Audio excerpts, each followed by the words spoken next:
இயேசுவை போல ஜெபிக்கிறேன். என்ன வந்தாலும் அஞ்சிடேனா, ஆவியின் சத்தம் கீழ்ப்படிவேன். இயேசுவை போல ஜீவிப்பேனா, இயேசுவை போல ஜீவிப்பேனா. என்ன வந்தாலும் அஞ்சிடேனா, ஆவியின் சத்தம் கீழ்ப்படிவேன். இயேசுவை போல ஜீவிப்பேனா. Hallelujah. Hallelujah. You are able to join with Jesus. That is the answer for your question. உன்னுடைய கேள்விக்கு நீ இயேசுவோடு கூட சேர முடிகிறது, அதுதான் பதிலாய் இருக்கிறது. If you want to stand alone, you cannot live that victorious. நீ தனிமையாக அப்படியே நின்று விடுவாய் என்றால் உன்னால் ஜெய ஜீவியத்தை செய்ய முடியாது. Look at the monk or look at the rishis and sages in the jungle. நீங்கள் காடுகளில் வசிக்கிறதான புத்த பிட்சுக்களையோ அல்லது அந்த புத்த சிசுமார்களையோ நீங்கள் பாருங்கள். They live a strict disciplinary life. அவர்கள் மிகவும் ஒரு கட்டுப்பாடுள்ள ஒழுக்கமான ஜீவியத்தை செய்கிறார்கள். But they cannot stand with Christ. ஆனால் என்றாலுமோ அவர்களோ இயேசுவோடு கூட நிற்கிறதில்லை. But today you and I, ஆனால் இன்றைக்கு நீயும் நானும், we have got the privilege to be crucified with Christ, to die with Christ, to be buried with Christ and risen with Christ. கிறிஸ்துவோடு கூட சிலுவையில் அறையப்படும் அந்த பாக்கியமும், கிறிஸ்துவோடு கூட மரிக்கிற அந்த பாக்கியமும், கிறிஸ்துவோடு கூட அடக்கம் பண்ணப்படுகிற அந்த பாக்கியமும், கிறிஸ்துவோடு கூட உயிர்த்தெழுகிற அந்த பாக்கியத்தை நாம் பெற்றிருக்கிறோம். So that is the greatest privilege. அதுதான் நமக்கு கிடைத்த மிகவும் சிறந்த ஸ்லாக்கியமாய் இருக்கிறது. The second question is, what is the secret of your spiritual strength? இரண்டாவது கேள்வி, உன்னுடைய ஆவிக்குரிய பலத்தின் பின்பாக மறைந்திருக்கிற ரகசியம் என்ன? Read Hosea 7th chapter 8 and 9. ஓசியா 7ஆம் அதிகாரம் 8ஆம் 9ஆம் வசனங்கள். எப்ராயிம் அந்நிய ஜனங்களோட கலந்திருக்கிறான். எப்ராயிம் திருப்பி போடாத அப்பம். அந்நியர் அவனுடைய பலத்தை தின்கிறார்கள், அவனோ அதை அறியான். நரைமயிரும் அவனில் தெளித்திருக்கிறது, அவனோ அதை அறியாதிருக்கிறான். Ephraim, he had mixed himself among the people. Ephraim is a cake not turned. Strangers have devoured his strength, and he knoweth it not. Hey, gray hairs are here and there upon him, yet he knoweth not. What is the secret of your spiritual strength? உன்னுடைய ஆவிக்குரிய பலத்தின் ரகசியம் என்ன? Ephraim was mixed with the people. Ephraim ஜனங்களோடு கூட கலந்திருக்கிறான். In Numbers 23rd chapter verse 9 we read. என்னாகமம் 23ஆம் அதிகாரம் 9ஆம் வசனத்தில் நாம் வாசிக்கிறோம். கண்மலை உச்சியிலிருந்து நான் அவனை கண்டு குன்றுகளிலிருந்து அவனை பார்க்கிறேன். அந்த ஜனங்கள் ஜாதிகளோட கலவாமல் தனியே வாசமாயிருப்பார்கள். For from the top of the rocks I see him, and from the hills I behold him. Lo, the people shall dwell alone and shall not be reckoned among the nations. In the same chapter we read verse 22. அதே அதிகாரத்தில் 22ஆம் வசனத்தை வாசியுங்கள். தேவன் அவர்களை எகிப்திலிருந்து புறப்பட பண்ணினார். காண்டாமிருகத்துக்கு ஒத்த பலன் அவர்களுக்கு உண்டு. God brought them out of Egypt. He had as it were the strength of an unicorn. The secret of the strength of the children of Israel was they lived a separate life. இஸ்ரவேலர்களுக்கு அங்கே மறைந்திருந்த அந்த பலத்தின் ரகசியம் என்னவென்று கேட்டால் அவர்கள் வேறுபாட்டின் ஜீவியத்தை செய்தபடியினாலே. But the moment they lost a separated life, they lost a strength. அவர்கள் எப்பொழுது வேறுபாட்டின் ஜீவியத்தை இழந்தார்களோ அப்பொழுதே அவர்கள் அந்த வல்லமையை பலத்தை இழந்தார்கள். Read 1 Kings 11th chapter. 1 ராஜாக்கள் 11ஆம் அதிகாரம் verses 1 to 3. 1 முதல் 3 வசனம் முடிய. ராஜாவாகிய சாலமோன் பார்வோனின் குமாரத்தியை நேசித்ததுமல்லாமல் மோவாபியரும் அம்மோனியரும் ஏதோமியரும் சீதோனியரும் ஏத்தியருமாகிய அந்நிய ஜாதியரான அநேக ஸ்திரீகள் மேல் ஆசை வைத்தார். கர்த்தர் இஸ்ரவேல் புத்திரரை நோக்கி, நீங்கள் அவர்கள் அண்டைக்கும் அவர்கள் உங்கள் அண்டைக்கும் பிரவேசிக்கலாகாது. அவர்கள் நிச்சயமாய் தங்கள் தேவர்களை பின்பற்றும்படி உங்கள் இருதயத்தை சாய பண்ணுவார்கள் என்று சொல்லி இருந்தார். சாலமோன் அவர்கள் மேல் ஆசை வைத்து அவர்களோடு ஐக்கியமாயிருந்தான். அவனுக்கு பிரபுக்கள் குலவான். But King Solomon loved many strange women, together with the daughter of Pharaoh, women of the Moabites, Ammonites, Edomites, Sidonians, and Hittites, of the nations concerning which the Lord said unto the children of Israel, He shall not go into them, neither shall they come in unto you, for surely they will turn away your heart after their gods. Solomon clave unto these in love, and he had 700 wives. Solomon was a great king. Solomon ஒரு மகாராஜாவாய் இருந்தான். He received wisdom and riches. அவன் தேவனிடத்திலிருந்து ஐஸ்வரியங்களையும் ஞானத்தையும் பெற்றவன். He built a great temple for God. தேவனுக்கு அவன் பெரிய ஆலயத்தை கட்டினவன். But he disobeyed God in this particular truth. இந்த குறிப்பிட்ட சத்தியத்தில் அவன் தேவனுக்கு கீழ்ப்படியாமை செய்தான். He lived a mixed life. அவன் கலந்த ஒரு ஜீவியத்தை செய்தான். His heart was turned away from the Lord. தேவனிடத்திலிருந்து அவனுடைய இருதயம் வழுவி போனது. So dear child of God, ஆகையினால் தேவனுடைய பிள்ளையே, if you want to have the real strength in your spiritual life, உன்னுடைய ஆவிக்குரிய ஜீவியத்தில் ஒரு உண்மையான பலத்தை நீ பெற்றுக்கொள்ள விரும்புகிறாயா? you must stand alone and stand for the Lord. நீ தனிமையாக நிற்க விரும்புகிறாயா? தேவனுக்காக நிற்க விரும்புகிறாயா? In Acts of the Apostles 2nd chapter verse 40 we read, அப்போஸ்தலர் நடபடிகள் 2ஆம் அதிகாரம் 40ஆம் வசனத்தில் நாம் வாசிக்கிறோம். Peter told, separate yourself from this untoward generation. மாறுபாடுள்ள இந்த சந்ததியை விட்டு விலகுங்கள் என்று பேதுரு அவர்களுக்கு பிரசங்கித்தான். In Hebrews 13th chapter verse 13 we read, எபிரேயருக்கு எழுதின நிருபம் 13ஆம் அதிகாரம் 13ஆம் வசனத்தை நாம் வாசிக்கிறோம். we have to go and join Jesus Christ. நாம் இயேசுவோடு கூட போய் அவரோடு கூட சேர்ந்து கொள்ள கடவோம். Where is Jesus Christ? எங்கே இயேசு கிறிஸ்து இருக்கிறார்? He is standing outside the camp. அவர் பாளையத்துக்கு புறம்பே நின்று கொண்டிருக்கிறார். Bearing the reproach, you have to go outside. நிந்தையை சகித்துக் கொண்டு ஏற்றுக்கொண்டு அவர் பாளையத்துக்கு புறம்பாய் பாடுபட்டார். Some people think separation is isolating yourself from the main people. சிலர் நினைக்கிறார்கள் வேறுபாட்டு ஜீவியம் என்றால் பொதுவான ஜனத்திலிருந்து தங்களை வேறுபடுத்தி விலகி கொள்வது. No, it is not so. அது அப்படி அல்ல. Separation is not isolation, it is insulation, insulated with the Lord. வேறுபாட்டின் ஜீவியம் என்றால் தன்னை தனிமைப்படுத்திக் கொள்வது அல்ல, தேவனுக்குள் தன்னை ஒன்றுபடுத்திக் கொள்வதே. So the more you are separated, you will be insulated with the Lord. எவ்வளவுக்கு அதிகமாக நீ வேறுபடுகிறாயோ அவ்வளவுக்கு அதிகமாக நீ தேவனோடு கூட ஒன்றுபடுகிறாய். தமிழ்ல மாத்திரம் 2 கொரிந்தியர் 6ஆம் அதிகாரம் 14 இருந்து 18 வரை வாசிங்க. அந்நிய நுகத்திலே அவிசுவாசிகளுடன் பிணைக்கப்படாதிருப்பீர்களாக. நீதிக்கும் அநீதிக்கும் சம்பந்தம் ஏது? ஒளிக்கும் இருளுக்கும் ஐக்கியம் ஏது? கிறிஸ்துவுக்கும் பேலியாளுக்கும் இசைவேது? அவிசுவாசியுடனே விசுவாசிக்கு பங்கேது? தேவனுடைய ஆலயத்திற்கும் விக்கிரகங்களுக்கும் சம்பந்தம் ஏது? நான் அவர்களுக்குள்ளே வாசம் பண்ணி அவர்களுக்குள்ளே உலாவி அவர்கள் தேவனாயிருப்பேன், அவர்கள் என் ஜனங்களாயிருப்பார்கள் என்று தேவன் சொன்னபடி நீங்கள் ஜீவனுள்ள தேவனுடைய ஆலயமாயிருக்கிறீர்களே. 18 வரை. ஆனபடியால் நீங்கள் அவர்கள் நடுவில் இருந்து புறப்பட்டு பிரிந்து போய் அசுத்தமானதை தொடாதீர்கள் என்று கர்த்தர் சொல்கிறார். அப்பொழுது நான் உங்களை ஏற்றுக்கொண்டு உங்களுக்கு பிதாவாய் இருப்பேன், நீங்கள் எனக்கு குமாரரும் குமார்த்திகளுமாய் இருப்பீர்கள் என்று சர்வ வல்லமையுள்ள கர்த்தர் சொல்கிறார். The more you are separated from this type of people, இப்படிப்பட்டதான ஜனத்திலிருந்து நீங்கள் எவ்வளவுக்கு அதிகமாய் உங்களை வேறுபடுத்திக் கொள்கிறீர்களோ, you will be more and more joined with the Lord and God will become your father. அவ்வளவுக்கு அதிகமாக நீங்கள் தேவனோடு கூட ஒன்றி சேர்ந்து கொள்வீர்கள். தேவனே உங்கள் தகப்பனாய் பிதாவாய் இருப்பார். You will become the sons and daughters. நீங்கள் குமாரரும் குமார்த்திகளுமாய் வைக்கப்படுவீர்கள். If you read Hebrews 7th chapter verse 26, எபிரேயருக்கு எழுதின நிருபம் 7ஆம் அதிகாரம் 26ஆம் வசனத்தை நீங்கள் வாசித்தால், we read about Jesus Christ. இயேசு கிறிஸ்துவை குறித்து நாம் அங்கு வாசிக்கிறோம். He was separate from sinners.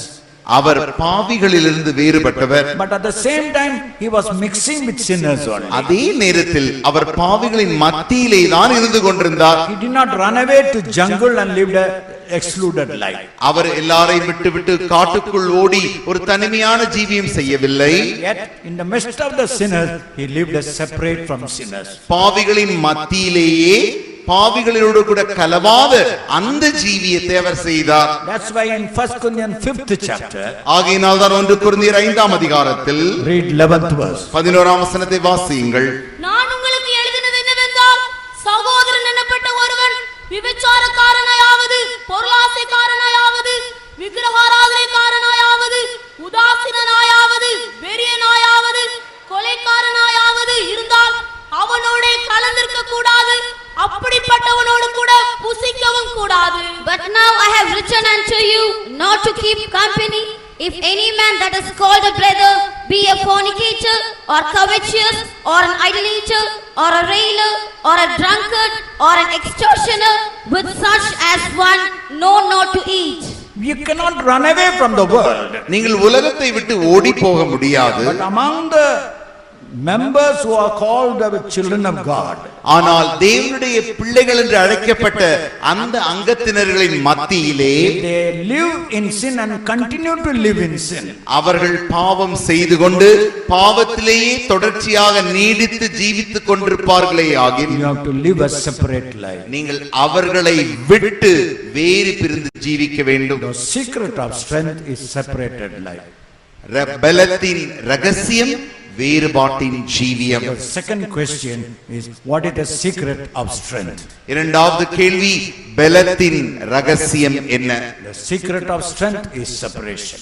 வல்லமை பலத்தின் ரகசியம் வேறுபாட்டின் ஜீவியம். If you are mixed with others, you will lose your inner strength. நீ அப்படி மற்றவர்களோடு கூட கலந்து கொண்டு இருப்பாய் என்றால் உன்னுடைய உள்ளான பலனை நீ இழந்து போவாய்.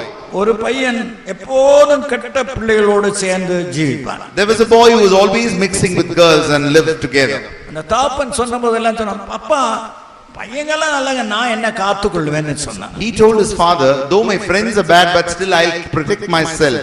அவர் சொன்னார், 12 ஆப்பிள் பழம் வாங்கிட்டு வா.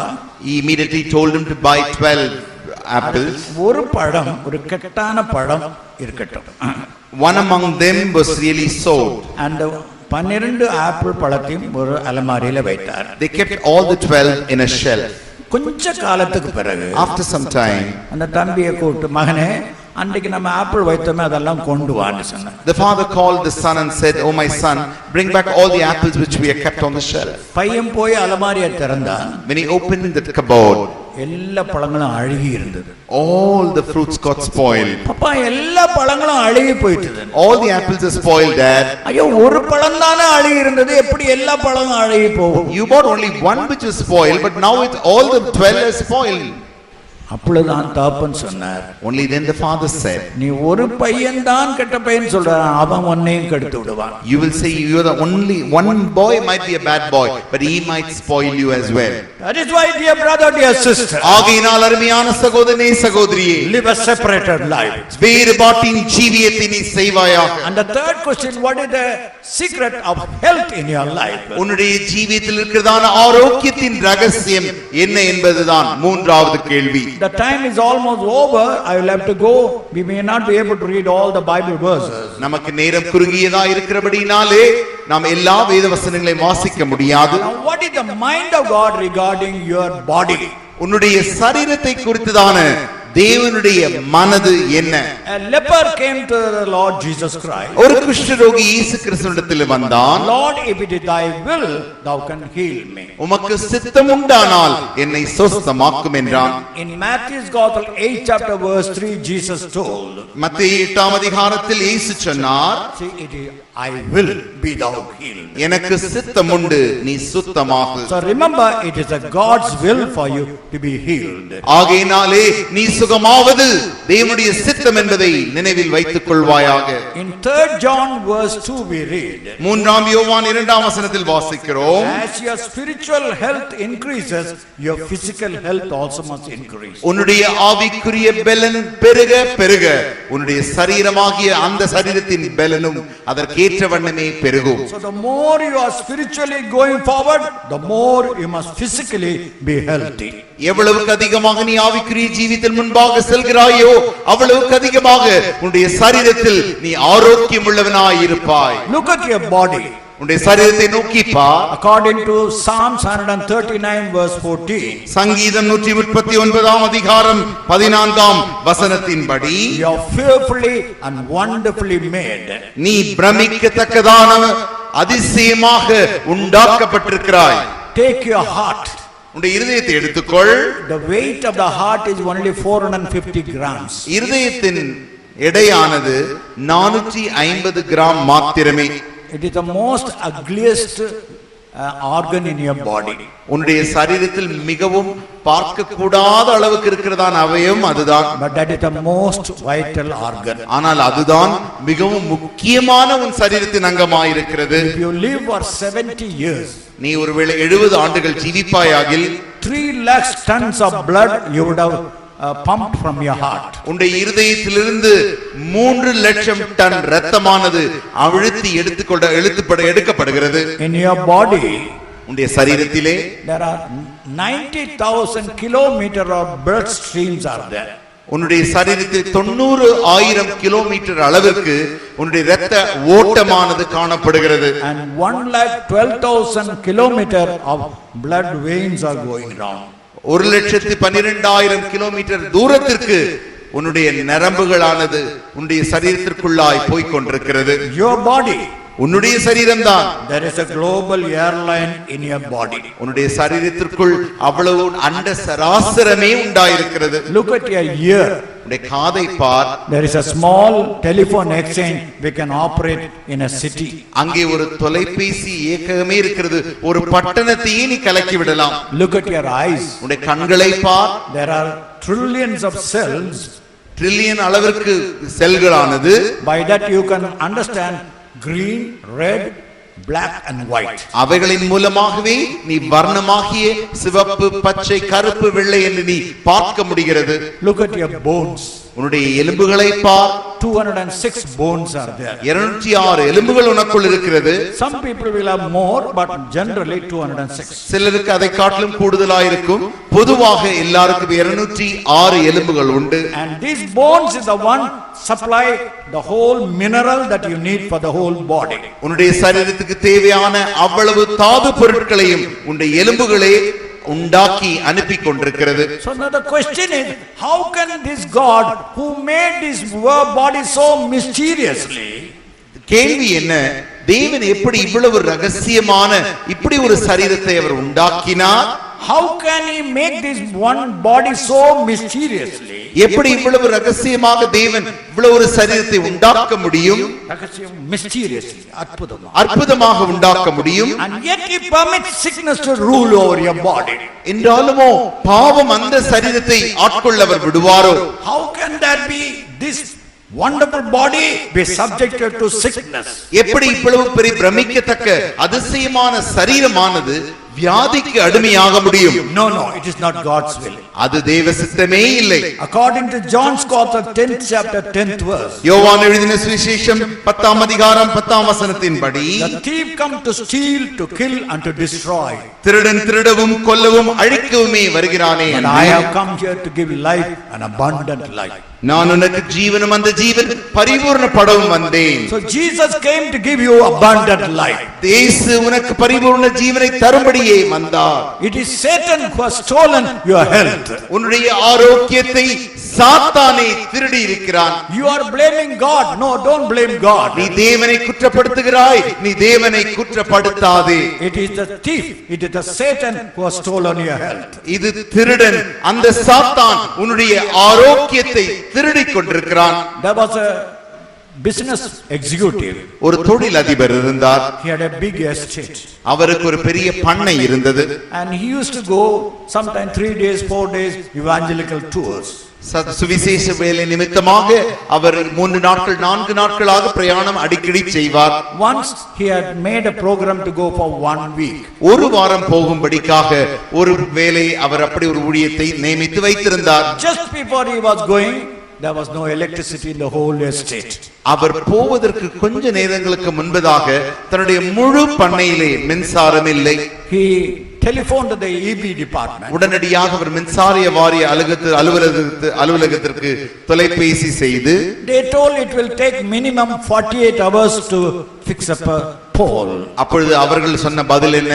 உங்களுடைய இந்த புகாருக்கு 48 மணி நேரம் எங்களுக்கு வேண்டும், அப்பொழுதுதான் நாங்கள் சரி செய்ய முடியும் என்று சொன்னார்கள். Even then you have to spend nearly 50,000 rupees. அப்படி நாங்கள் செய்தாலும் நீங்கள் 50,000 ரூபாய்க்கு மேலாக செலவிட வேண்டும் என்று சொன்னார்கள். He got so discouraged. உடனடியாக அவர் மிகவும் அதைரியப்பட்டார். He went his room. அவர் தன்னுடைய அறைக்கு போனார். Lord, why it happened? ஆண்டவரே, ஏன் எனக்கு இப்படி நடந்தது? Jesus asked one question. இயேசு ஒரே ஒரு கேள்வியை தான் அவரிடத்தில் கேட்டார். Who stole this electricity? யார் இந்த மின்சாரத்தை திருடியது? Did I steal or the thief steal? நான் திருடினேனா அல்லது திருடன் திருடினானா என்று கேட்டார். He said, thief stole. அப்பொழுது அந்த சகோதரன் சொன்னார், திருடன் தான் திருடினான் ஆண்டவரே. Why are you coming and complaining? Chase the thief out and you will get the electricity. ஏன் என்னிடத்தில் வந்து நீ புகார் செய்து கொண்டிருக்கிறாய்? நீ நேராக திருடனிடத்தில் போய் திருடனை துரத்தி அடித்து விடு. He jumped from the room. உடனடியாக அவர் ரூமிலிருந்து குதித்து எழுந்தார். He went to the compound. அவர் தன்னுடைய அந்த மதில் சுவரிடத்திற்கு போனார். He stood before the electric pole. அந்த மின்சார கம்பத்திற்கு அருகில் நின்று கொண்டு, You thief, நீ திருடன், get out from this place. இங்கிருந்து நீ அப்பாலே போ.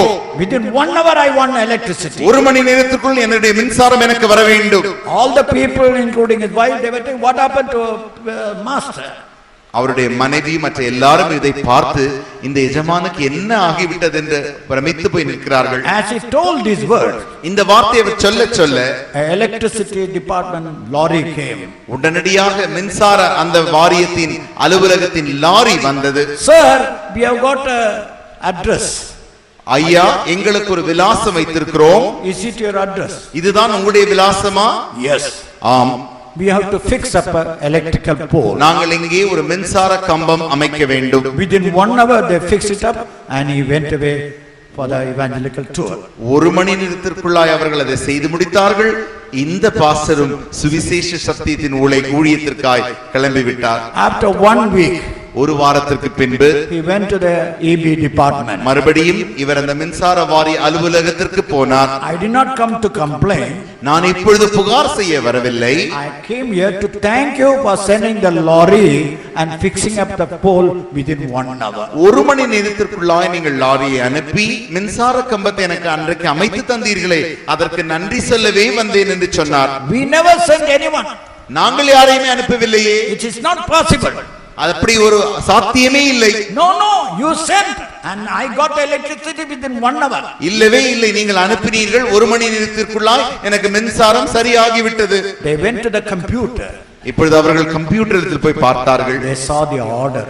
அந்த ஆர்டர் நம்பர் அங்கே இருந்தது. They said, we did not send the order. நாங்கள் இதை அனுப்பவில்லை. That mysterious order. எப்படி ஆச்சரியமான ஒரு ஆர்டரா இருக்கிறது. That Lord is in our midst tonight. அந்த தேவன் நம்முடைய மத்தியில் இன்று இரவு இருந்து கொண்டிருக்கிறார். It is Satan who has stolen your health. உன்னுடைய ஆரோக்கியத்தை திருடினது சாத்தானாய் இருக்கிறான். You are diabetic not because of God wanted, because Satan has made you diabetic. நீ நீரிழிவு வியாதியிலே கஷ்டப்படுகிறாயே, அப்படி தேவன் விரும்பினதே இல்லை, அவனுக்கு அந்த அழிவை கொண்டு வருகிறது சாத்தானே. You have got a chest trouble, that is because of Satan. உனக்கு நெஞ்சு வலி நெஞ்சு பிரச்சனை இருக்கிறதே, அது பிசாசு கொண்டு வந்த பிரச்சனை. You have got cancer, it is because of Satan. ஒரு புற்றுநோய் உனக்கு இருக்கிறதே, அதுவும் சாத்தானின் மூலமாக. Tonight we are going to chase the Satan out. இன்று ராத்திரி சாத்தானை நாம் அப்பாலே துரத்தி அடிக்க போகிறோம். Most of the sicknesses are due to sin only. அநேக வியாதிகள் எல்லாமே பாவத்தினாலே வருகிறது. There was a great doctor. ஒரு பெரிய வைத்தியர் இருந்தார். His name was Hippocrates. அவருடைய பெயர்தான் Hippocrates. He was the father of homeopathic medicine. Homeopathy மருத்துவத்திற்கே அவர் தகப்பனாய் இருந்தவர். The first rule he says, அவர் சொன்ன முதல் கட்டளை என்னவென்றால், before you give any medicine to any patient, ஒரு வியாதியஸ்தனுக்கு நீ மருத்துவத்தை செலுத்துவதற்கு முன்பாக first of all find out what type of man he is. முதலாவது மருத்துவனாகி நீ அந்த வியாதியஸ்தனிடத்திலே கண்டுபிடிக்க வேண்டிய காரியம் என்னவென்றால், அந்த வியாதியஸ்தன் எப்படிப்பட்ட மனிதன். If he is a man of anger, you may give any medicine, that will never have any action. at. அவன் கோபப்படுகிற மனுஷனாய் இருப்பானேயாகில் நீ எந்த மருந்து கொடுத்தாலும் அந்த மருந்து அவனுக்குள் வேலை செய்யாது. It is not our opinion, it's an opinion of a medical opinion. இது எங்களுடைய காரியம், நாங்கள் சொல்கிற காரியம் அல்ல, இதைத்தான் மருத்துவ நிபுணர் சொன்னது. They say, அவர்கள் சொல்கிறார்கள், if you are suffering due to heart problem, நீங்கள் இருதய பிரச்சனையினால் கஷ்டப்படுவீர்களே என்றால், that is because of angry heart. அந்த இருதயமானது கோபப்படுகிற இருதயமாய் இருக்கிறபடியினாலே. If you are suffering due to asthma, நீங்கள் ஆஸ்மா வியாதியில் கஷ்டப்படுகிறீர்களானால், you are suffering because of suppressed anger. நீ கோபத்தை அடக்குகிறபடியினால் அப்படி வருகிறது. If you are suffering due to skin disease, நீ தோல் வியாதியினால் கஷ்டப்படுவாயானால், you have got certain inner feeling which you never disclose it. உனக்குள்ளா இருக்கிறதான சில உணர்வுகளை நீ ஒரு காலம் வெளியே நீ சொல்லப்படாதபடியினால், If you are suffering due to breast cancer or womb cancer or anything, நீ எப்படிப்பட்டதான புற்றுநோயினாலும் கஷ்டப்பட்டு கொண்டிருந்தால், there is some type of stress, some type of burden in your heart. உன்னுடைய இருதயத்திற்குள் ஒரு விதமான அழுத்தம், பாரம் உண்மையில் இருக்கிறபடியினால், If you are suffering due to diabetic, நீ நீரிழிவு வியாதியினால் கஷ்டப்பட்டு கொண்டிருப்பாயானால், there is some deep grief in your heart. உன்னுடைய இருதயத்திற்குள்ளாய் ஆழமான ஒரு துக்கம் இருந்து கொண்டிருக்கிறபடியினால், Jesus Christ came to the world. இயேசு கிறிஸ்து இந்த உலகத்திற்கு வந்தார். He had only one mission in his ministry. அவருடைய வேலை விசேஷ ஊழியத்திலே ஒரே ஒரு காரியம் இருந்தது. He came to set the captives free. அடிமைகளை விடுதலையாக்கும்படியாகவே. Today the Lord is in our midst to set you free. இன்றைக்கு உன்னை விடுதலையாக்கும்படியாகவே தேவன் நம்முடைய மத்தியில் இருக்கிறார். Remember, sickness is not a ordinary thing. ஒரு காரியத்தை நினைவில் வைத்துக் கொள்வாயாக, வியாதி ஒரு சாதாரண காரியம் அல்ல. 18 long years one woman was bent in two. ஒரு ஸ்திரியானவள் 18 ஆண்டு காலமாய் கூனியாய் இருந்தாள். Jesus healed her. இயேசு அவளை சுகமாக்கினார். Jesus told for 18 long years Satan made her as a captive. இயேசு சொன்னார், 18 ஆண்டு காலமாய் சாத்தான் அவளை அடிமைப்படுத்திக் கொண்டிருந்தான். So tonight, இன்று இரவு, whatever type of captivity that you may go through it, நீ போய்க் கொண்டிருக்கிற காரியம் எப்படிப்பட்டதான அடிமைத்தனமாயிருந்தாலும் சரி, the Lord is going to deliver you. தேவன் உன்னை விடுவிக்க போகிறார். First of all, he had paid the penalty for your sin and for your sickness also. He had paid the penalty for your sin and your sickness. முதலாவதாக உன்னுடைய பாவத்திற்காகவும் உன்னுடைய வியாதிக்காகவும் அவர் விலை கிரயத்தை செலுத்தி விட்டார். In Matthew's Gospel 8 chapter 17th verse. மத்தேயு எழுதின சுவிசேஷம் 8ஆம் அதிகாரம் 17ஆம் வசனம். Read Matthew. அவர் தாமே நம்முடைய பலவீனங்களை ஏற்றுக்கொண்டு நம்முடைய நோய்களை சுமந்தார் என்று ஏசாயா தீர்க்கதரிசியினால் உரைக்கப்பட்டது நிறைவேறும்படி இப்படி நடந்தது. That it might be fulfilled which was spoken by Isaiah the prophet, saying, himself took our infirmities and bare our sicknesses. அவர் நமக்காக மரித்தபோது, when he died for us, நம்முடைய பாவங்களை மாத்திரமல்ல நம்முடைய வியாதிகளையும் சுமந்தார். not only he bore our sins but also our sicknesses. உதாரணமாக, for example, நான் என்னுடைய தலையில ஒரு பெரிய பாரத்தை வைத்திருக்கிறேன் என்று வைத்துக் கொள்ளுங்கள். for example, if I carry a big burden on my head, brother Abraham வந்து, brother Abraham has come, pastor இந்த தலையில இந்த பாரம் வைக்க வேண்டாம், pastor, do not keep the burden on your head, அந்த பாரத்தை நான் எடுக்கிறேன். let me remove that burden. அந்த பாரத்தை அவர் எடுத்து விட்டால், The moment he has taken it away, முதலாவது நான் சொல்லுற வார்த்தை என்னவா இருக்கும்? the first word will be what my word will be. Thank you brother Abraham. நன்றி சகோதரன் ஏப்ரஹாம் அவர்களே, என்னுடைய பாரத்தை நீர் எடுத்தீர். you have removed my burden. இன்றைக்கு Today, இயேசுவினிடத்தில் நீங்கள் வரும்போது, when you come unto the Lord Jesus உங்களுடைய Christ, பாரங்கள் என்னவா இருக்கட்டும், whatever may be your kind of burden that you bear, அந்த பாரங்களை கர்த்தர் எடுத்து விட்டார். the Lord has removed, cast away the burden. அந்த விசுவாசம் உங்களுக்குள்ள உருவாகும் போது, When you create that faith in you, அந்த விசுவாசத்தின் மூலமாக through that faith, ஒரு பெரிய விடுதலை உண்டாகும். you shall receive a great deliverance. இன்றைக்கு யாருக்கெல்லாம் அந்த விடுதலை வேண்டும்? How many of you desire for such deliverance tonight? நாம் நாம் கண்களை மூடிக்கொள்வோமா. Let's close our eyes. எத்தனை பேருக்கு தங்களுடைய வியாதிகள், தங்களுடைய பிரச்சனைகள், தங்களுடைய துன்பங்கள், தங்களுடைய ஆளுகளில் விடுதலை வேண்டும் என்று விரும்புகிறீர்கள்? How many of you have a great desire to get rid of from your sicknesses, from your troubles, from your sufferings, from your tribulations? எத்தனையோ ஆண்டுகளாக நீங்கள் கஷ்டப்பட்டு கொண்டிருக்கிறீர்கள். You might be suffering for many long years. இன்றைக்கு கர்த்தர் உங்களை இந்த இடத்துக்கு கொண்டு வந்தார். Today the Lord has brought you here. அவருடைய வசனத்தின் மூலமாக அந்த ஜெய ஜீவிதத்தின் ரகசியத்தை உங்களுக்கு சொல்லிக் கொடுத்தார். Through his word he taught you the secret behind the victorious life. அவரோடு கூட சிலுவையில் அறையப்படுவது. Let's be crucified with him. அவரோடு மரணத்திலே Dying with him. அவரோடு கூட அடக்கம் பண்ணப்படுவது. Being buried with him. அவரோடு கூட உயிர் தெழுவது. Being risen with him.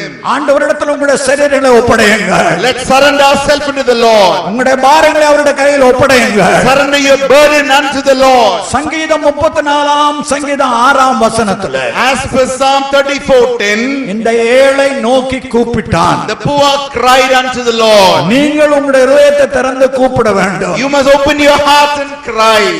அநேகர் மற்ற பாஸ்டர்மார் தங்களுக்காக ஜெபிக்க வேண்டும் என்று விரும்புகிறார்கள். Many desire that other pastors should pray for them. Trichy கன்வென்ஷன்ல Among the Trichy convention, நான் சொன்னேன், இன்றைக்கு நாங்கள் கூக்குரலிட போறதில்லை. today we are not going to lament and call. நீங்கள் ஆண்டவரிடத்தில் கேட்கணும். You should ask.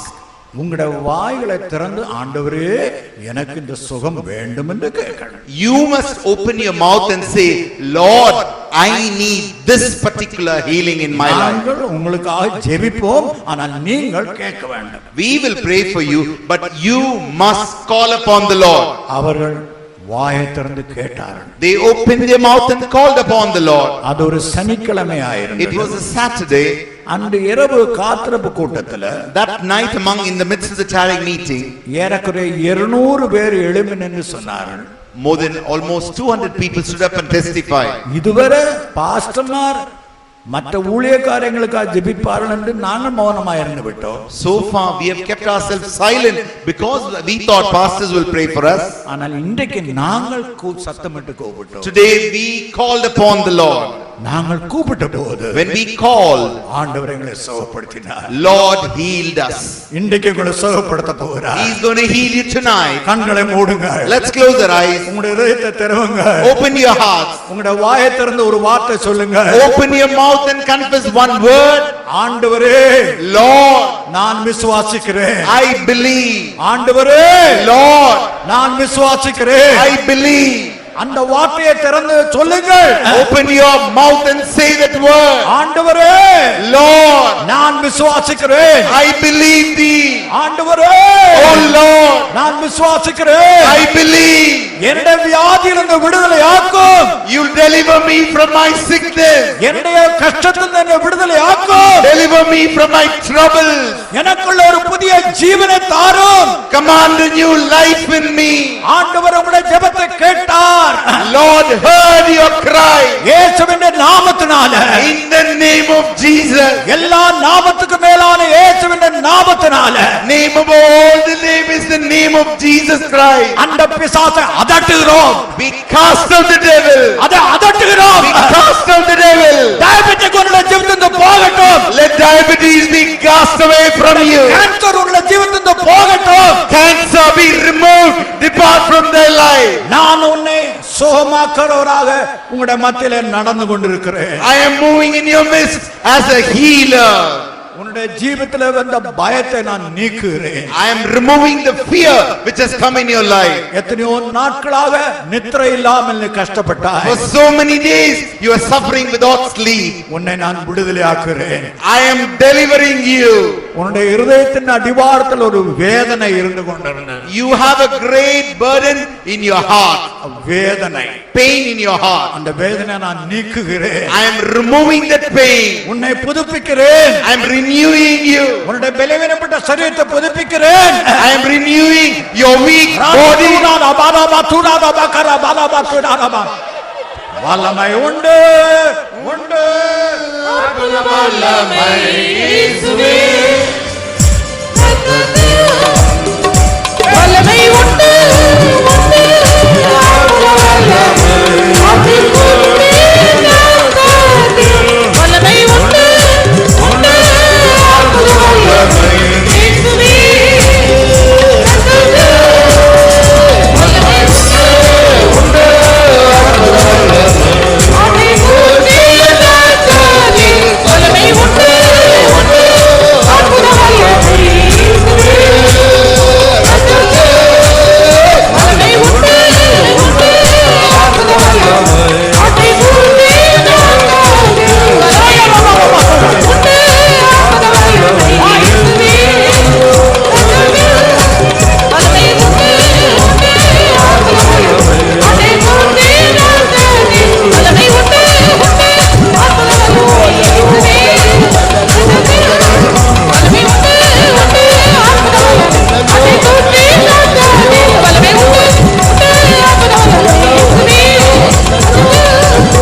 hallelujah, hallelujah, hallelujah. Hallelujah, hallelujah. Hallelujah. Hallelujah. தேவனுடைய வல்லமை என்னை தொட்டது. The power of God has touched me. என்னுடைய வியாதி, என்னுடைய அடிமைத்தத்தினை கர்த்தர் விடுதலையாக்கினார். He has delivered me from the sickness and from my slavery. அப்படி சாட்சி உள்ளவர்கள் இந்த கூட்டத்தில் வந்து அந்த சாட்சியோடு தயவு செய்து எழும்பி நில்லுங்கள். Those who have such a testimony received after coming into this meeting, please stand up and testify.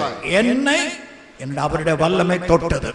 I have been touched by the power of His God. அந்த வல்லமை என்னை தொட்டதை நான் அறிகிறேன். I know His power has touched me.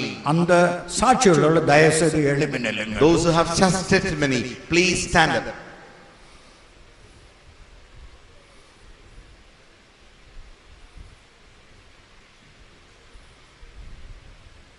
எங்க இருந்தாலும் சரி, Wherever you are, தேவனுடைய வல்லமை என்னை தொட்டது. the power of God has touched me.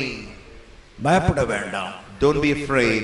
வெட்கப்பட வேண்டாம். Don't be ashamed. நீங்கள் எழும்பி நிற்கும் போது அதோடு அந்த வியாதி கம்ப்ளீட்டா பூர்ணமா விடுதலையாகி, As you stand up from that moment, that particular disease is completely healed from you. எந்த வியாதியா இருக்கட்டும், Whatever may be the sickness. பயப்படுகிறார்கள், பயப்பட வேண்டாம். Don't be afraid. எழும்பி நில்லுங்கள். Please stand up. கர்த்தர் என்னை தொட்டார், The Lord has touched me. கர்த்தர் என்னை விடுதலையாக்கினார். Lord has delivered me.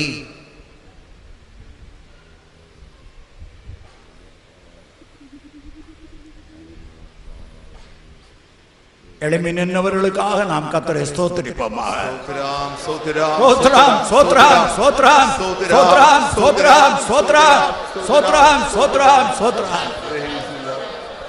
சிலருக்கு உடனே அந்த வல்லமை கிரியை செய்யாமல் இருக்கலாம். For some, that power may not work immediately. ஆனால் இந்த கூட்டத்தை விட்டு நீங்கள் இறங்கி போகும்போது, As you go away from this meeting, நாங்கள் மெட்ராஸ்ல ஒரு கூட்டம் நடத்தி கொண்டிருக்கும் போது, as we were conducting a meeting in Madras, MGR நகர்ல இருந்து ஒரு சகோதரி அந்த கூட்டத்துல வந்திருந்தார்கள். there was a sister from MG Nagar had come and attended that meeting.